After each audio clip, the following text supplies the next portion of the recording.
What's going on, everybody, and welcome back to the channel. It is your boy Octagon Jordan, and everybody get out their small violin and play a little tune for Mr. Chandler.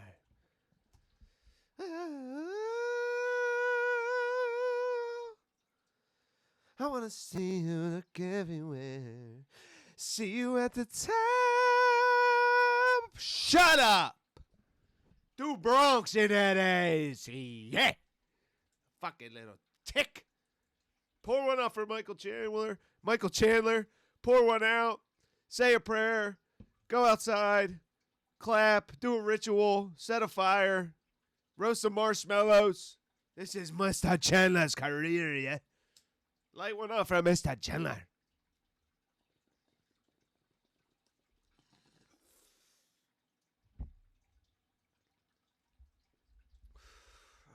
All right, yeah. I don't got any of that hiatus tequila.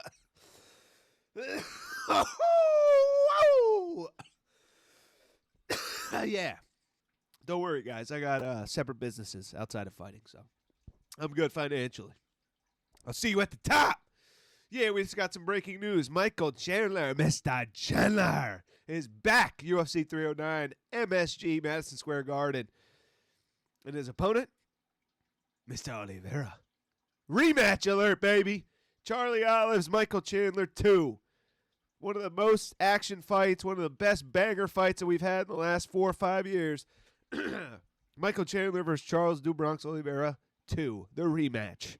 I can't fucking wait. Let's go. Yes. I don't give a fuck. Chandler's smart. 2022, he's coming off a loss against Dustin Poirier. Now he just found himself into a #1 contender fight against Charlie Olives. Redemption fight. He can get the win back. Set the record straight. #1 contender fight. Just walked right into it. Coming off a loss against Dustin Poirier. Sat out 2 years. Didn't have to do fuck all. And walks right into a #1 contender fight. So it kind of worked out for him. Didn't have to take any damage the last 2 years. Didn't have to take any additional losses against any up-and-comers. Armin Tsarukyan, Mateusz Gamrot, Rafael Fiziev, Paddy Pimblett, Renato Moicano. Didn't have to fight any of those fucking guys. Just waltzes right into a rematch with Charles do Bronx Oliveira. A rematch that he's been calling for, that he's wanted back for a while now. And it's a fucking banger of a fight, boys. A fucking banger! Yes! Fuck the McGregor fight. This fight bangs. This fight fucks. I can watch this fight every Saturday. Do a best of 10 series, Dana. Every fucking Saturday. I don't care the injuries. I don't care the weight class. Doesn't matter. Till their death. Woo! Let's look at the announcement video from Robbie Fox. I was just on my couch watching the Phillies get absolutely smoked. Scrolling Twitter. Just put up a funny-ass Brian Ortega video. Sorry, that bong hit. Got me a little fucking choked up here. 1 second. Jesus. Yeah, just put up a really funny Brian Ortega video. Check it out. T-City. So funny. A lot of laughs. It's getting a lot of views right now. It's only 13 minutes long. Really quick watch. Go check it out.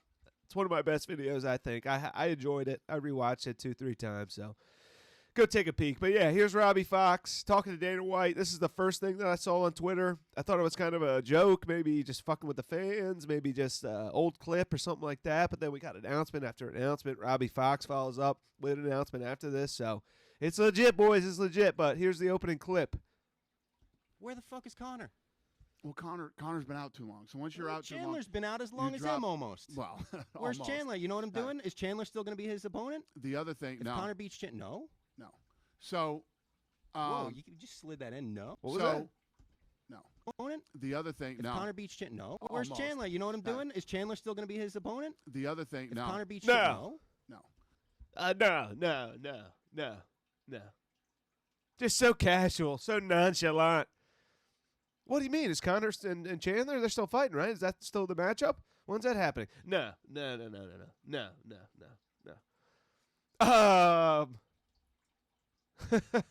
No? You want to make an announcement, Baldy? What's happening? Conor McGregor suing you? Sunset clause enacted? Bare knuckle loading? Michael Chandler needs some fucking bread? What's happening? Who's he fighting? Lucky for Michael Chandler that he's very exciting because he has numerous different matchups that could be made with Michael Chandler. That would be bangers. Certified, bona fide bangers. Michael Chandler, Patty Pimblett, fucking slaps. Michael Chandler, Mateusz Gamrot, sign me up. Michael Chandler, Oliveira, rematch? No problem. Michael Chandler, Justin Gaethje, rematch? I would love it. Michael Chandler, Dustin Poirier, rematch? Inject me with it now. Right the fuck now. Michael Chandler, Islam Makhachev? Yeah, he gets smoked 1 round. Sign me up. Sign me up. Michael Chandler, Conor McGregor? Make it happen. Michael Chandler, Dan Hooker rematch? Sign me up. Take me fucking bread here. Take me whole fucking bong. Take me whole fucking Alexa. You know, you want the fucking Swiss Army knife? What do you want? Huh? Take your fucking pick. I got some collectibles, some autographs.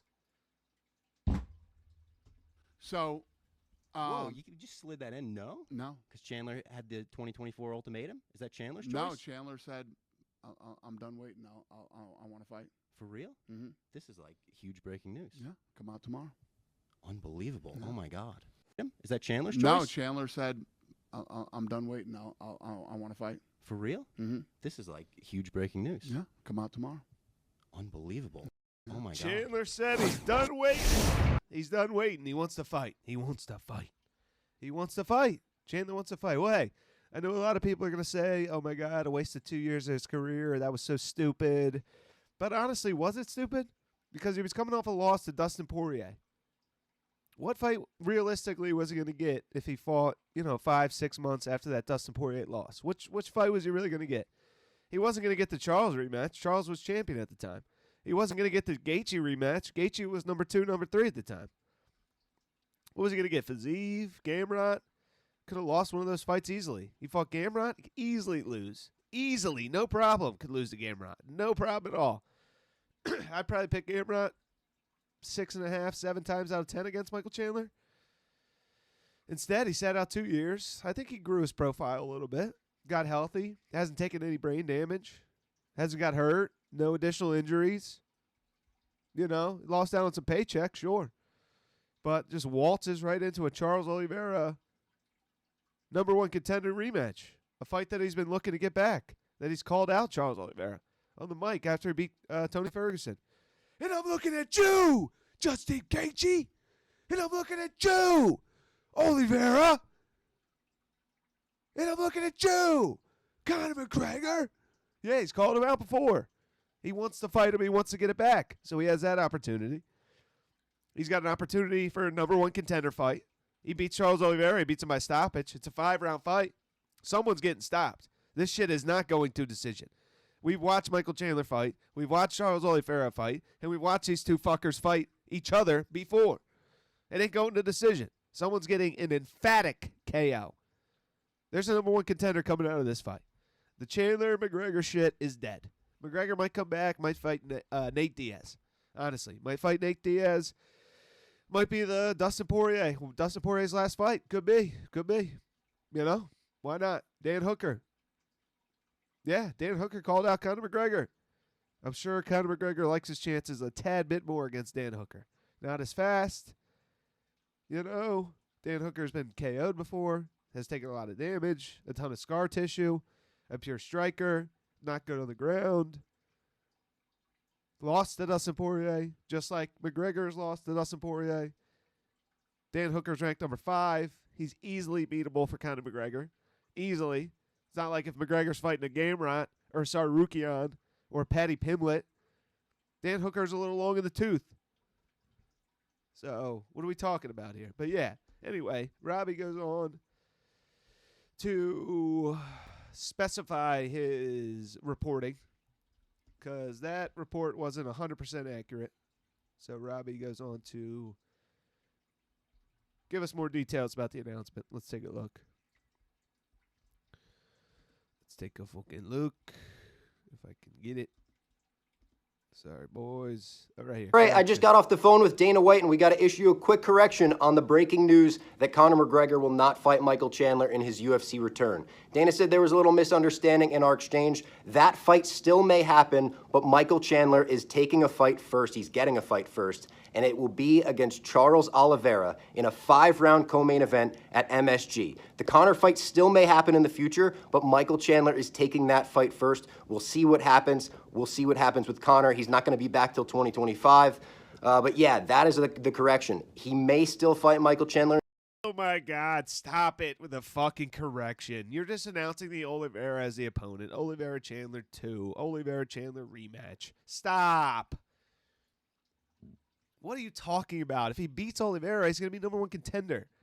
Arman Tsarukyan beat Oliveira in a 50-50 3-round decision that could have went either way. That he was in 4 deep submission attempts and went limp multiple times. And a lot of media members had it scored for Oliveira. And everybody wishes it was 5 rounds and not 3 rounds. So Michael Chandler gets the opportunity to fight Oliveira over 5 rounds. Gets the opportunity to finish Oliveira, which he's already shown that he could do because he hurt Oliveira pretty badly in the first fight. So I'm sure Chandler's coming in here looking for an emphatic finish. And if he gets that over Charles Oliveira, why wouldn't he jump the queue over Tsarukyan? Why wouldn't he? Bigger name than Tsarukyan. Coming off a stoppage win over Oliveira, a definitive win. You know, got the rub from Conor McGregor. Sure, didn't fight Conor McGregor, but his name's been linked to Conor McGregor for 2 fucking years. Got some rub off him, that's for sure. So, I don't know. And then if he loses to Charles Oliveira, then sure, maybe the McGregor fight's still on the table. But I think McGregor's eyeing up Dan Hooker. Dan Hooker has no wrestling threat. Dan Hooker's easily hittable. Dan Hooker's older as well. Dan Hooker has so much scar tissue. Dan Hooker's been in a million wars.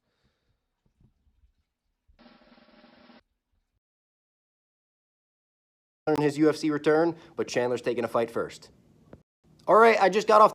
Yeah, so that's it. But yeah, like I said, I think he's eyeing up Dan Hooker. Dan Hooker has a bigger fan base. Dan Hooker is more reckless. Dan Hooker is more entertaining, in my opinion.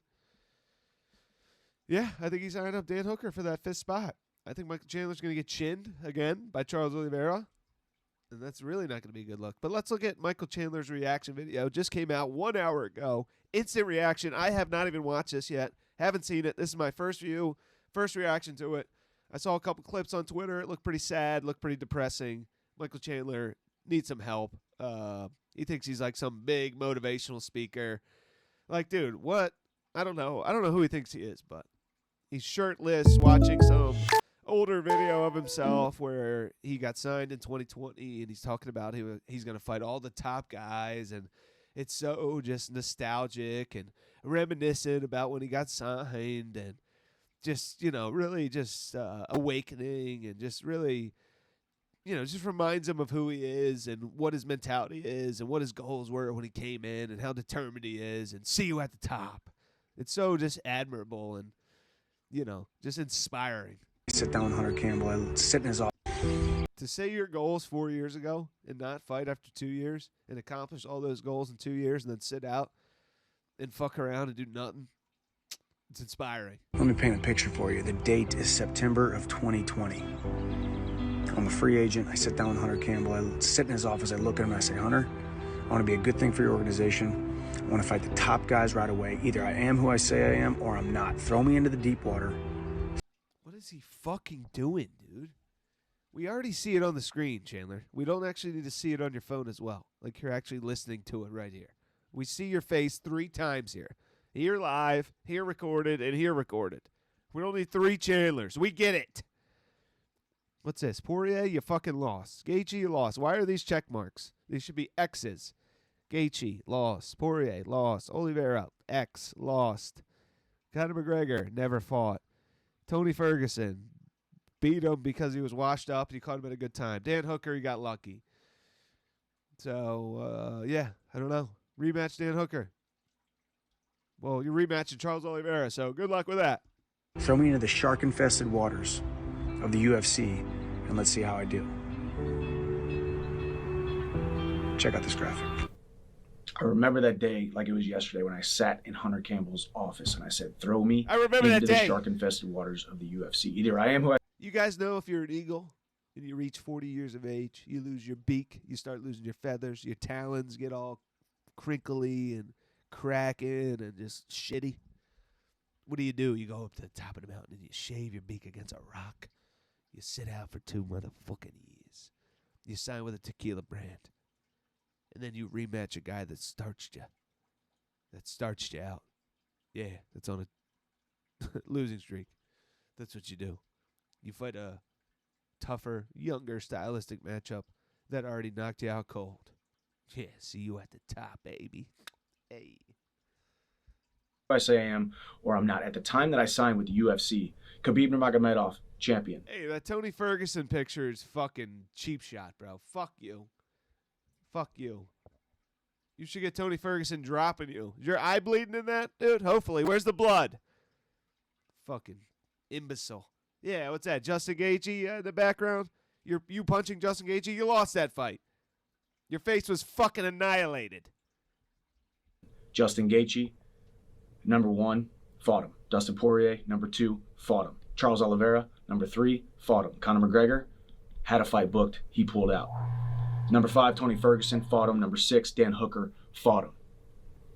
That is why I'm fighting Charles. Oh, my God, he's so intense. He pulled out. Charles Oliveira fought him. Justin Gaethje lost. Dustin Poirier lost. Oliveira lost. Conor McGregor lost mentally and lost 2 years. Dan Hooker got lucky.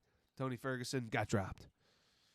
That's what I do, okay? I'm a buffoon. I'm a moron. I'm an imbecile. I'm an idiot. I'm a wacko. A bozo. A buffoon. A fuckface. Okay?